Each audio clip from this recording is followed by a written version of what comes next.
Bakla. Pung! O, di ako matapos sa inyong dalawa. Oh! Ako naman. Unawain mo na lang, wala ka namang magagawa. Hide ka pa ha, hide ka ha. Pung! Sabi sa iba. Ako, ano? Gano'n na lang po sila. Ganun. Dumating po yung paligaw kaya ako ng boyfriend kaya ako. Ay, hindi na ako Bebe. makasaktan na ako. Tawa, may manligaw sa'yo. Pung! Alam mo ba, pagkakat mo kaagad na ganun ka. Para malaman mo kung ano ang feelings ng isang lalaki para sa'yo. Pagkatapos ng high school, pumasok ang kasambahay. Nung nalaman ng kanyang amo ang kanyang kondisyon, Aba. ikinonsulta siya sa isang OB-GYN o doktor para sa mga Puch! babae.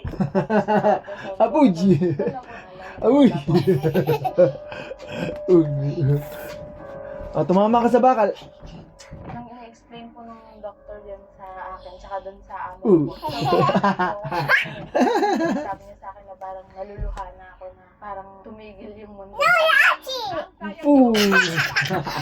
Agenesis, congenital disorder kung saan underdeveloped o hindi tumubo ang uterus ng katawan dahil wala